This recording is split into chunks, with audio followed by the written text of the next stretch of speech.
Guys, the last 6 hours have been unbelievable. As you guys probably already know, I've been doing reactions to trailers that have been included in the Super Bowl today, and one of the speculations that came out was that we were going to be getting a trailer for the third Cloverfield movie. We actually got the movie today. It was released on Netflix, and I just watched it, and I am going to give you my thoughts. I did not think I was going to be doing this review tonight. I am amazed that this is actually happening because I am a huge fan of Cloverfield, the first movie that came out in 2008. And I'm just excited that this is just, like I said, I can't believe I'm talking about this right now. So as you guys probably already know, Cloverfield was that movie that made me want to be a filmmaker. And when I heard that 10 Cloverfield Lane was coming out in 2016, I was excited. It was like the best thing in the world for me in 2016. I even have that movie also on Blu-ray. At the time when that movie came out, there was a lot of criticism for that movie. It was a good movie, but there was a lot of criticism from fans that it really had nothing to do with the first Cloverfield movie. Or so we thought. It was presenting the idea that this franchise was now going to be an anthology franchise, meaning that every film that comes after the other is going to be a totally different story. And I was fine with that. I love The Twilight Zone. I love anthology films like VHS. I love Black Mirror. That's one of the greatest things on Netflix right now is Black Mirror. Like, if you guys haven't watched Black Mirror, what are you doing? And I was really open to the idea of this franchise being an anthology franchise. I just wish that they would have told us that when 10 Cloverfield Lane was coming out. They were just saying that it was a blood sister, relative, something like that. They weren't being direct with us. That was my issue with 10 Cloverfield Lane. And now we are finally getting a third Cloverfield movie. I was honestly just going to be happy with just a trailer tonight, but we got the entire movie on Netflix. And this film is called The Cloverfield Paradox. This is available on Netflix right now. It came out right after the Super Bowl. And I was so ecstatic to be watching this. And after my first viewing, here are my thoughts on Cloverfield Paradox. This is the most interesting film so far of 2018. And even for just the Cloverfield franchise, because there's a lot of stuff that they explain in this film. Maybe not directly, but there's a lot of stuff that they present to us that kind of makes this movie a chain for what has happened so far and what is going to happen after this point. Because it essentially tells us why this is all happening, basically. And I'm not going to go into too much spoilers as to what exactly this movie is. I'm just going to be talking about minor plot details. So what this movie is basically about is the Earth is at kind of a crisis right now. Energy resources are at a low, and these astronauts go to outer space to run particle acceleration tests. Because if they run them on Earth, it could be very dangerous. So they have to go up all the way up into space to run these tests. And they're up there for basically over 2 years because a lot of the tests are failing and they're trying to find a way in order to get this working. So they can supply an infinite amount of resources for the Earth so these different countries don't have to go to war. There's a lot happening here. And for the first time in over 2 years, this particle acceleration test works. However, there is a very bad outcome that comes from this. This film deals with the idea of meddling with science and what can happen if we go too far in researching and testing on different things like particle acceleration. And this film deals with a lot of topics such as multiverses and different dimensions and meddling with different dimensions and teleportation and stuff like that. And it was a very interesting concept. And I really enjoyed that concept, especially with the films that took place before this film, because we were left with the impression that these films were not really connected, that these were just films that were maybe in the same universe, but had different stories, anthology films, basically. But this film presents the idea that these films that have taken place before are connected, and it's basically because of a test that was ran in outer space due to particle acceleration. One thing that I really appreciated about this film, though, was how it connected back to the first one.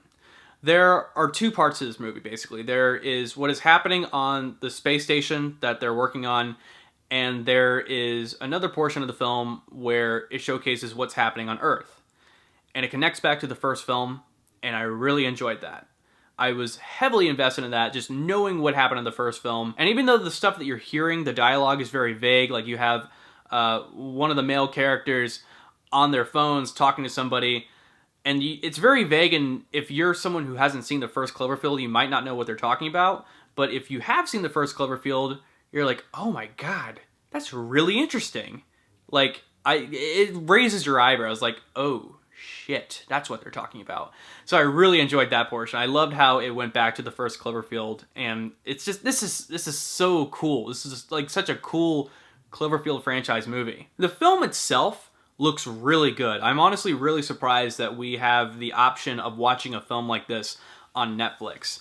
It is a really good looking film. It is definitely a Bad Robot production. And this is just another reason why I love Netflix, because it is definitely a supplier of high production content. I couldn't believe what I was watching on the screen. This looked like a high production film. Not that this, like, you know, a lot of the stuff that they put out there isn't, but it was just really unbelievable, just the amount of production quality that was in this. This was definitely supposed to be in theaters, but I guess they decided last minute to put it on Netflix to surprise fans. And there's a couple other reasons why, and I feel as though a majority of that reason is because if this was a film that came out in theaters, this would have definitely pissed off a lot of just regular moviegoers. This was definitely a film that was just for hardcore Cloverfield fans. And a lot of people have been kind of ticked off that this is a film that they would rather watch in the movie theater. But I feel as though Cloverfield has kind of become that franchise where we're constantly talking about it online. And this is more of an online-based kind of franchise. I'm not saying that this should be a franchise on YouTube, but maybe Netflix, a streaming service, kind of. There are a couple problems with it where I can foresee that someone thought, hey, maybe we should put this on Netflix.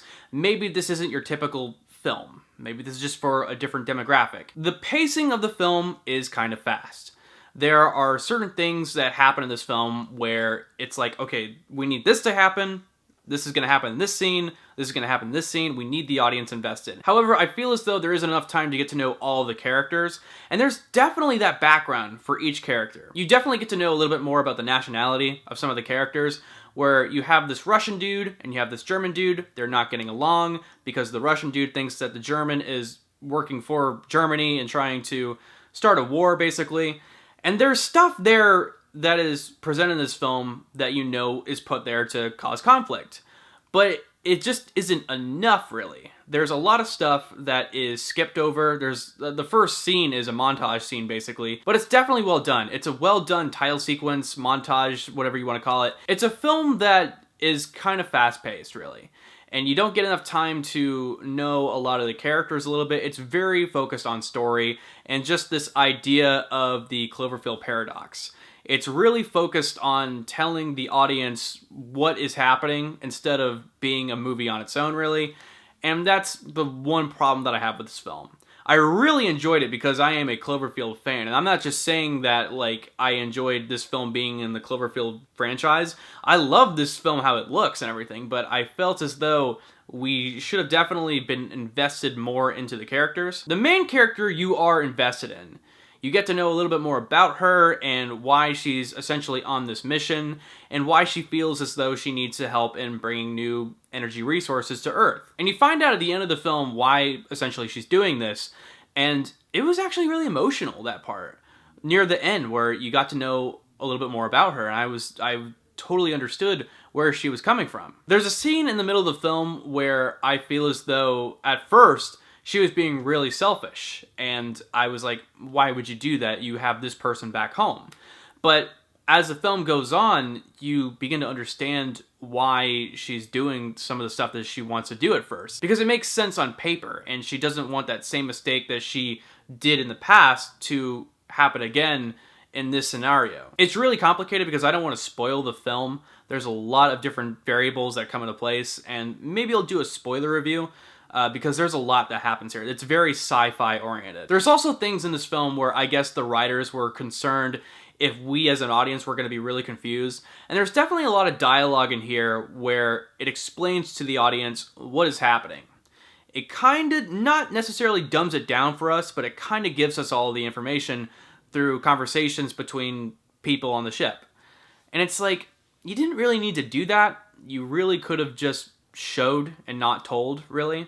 And that's not really a problem whatsoever because we get a little bit of both of showing and telling, but there could have definitely been less telling for sure.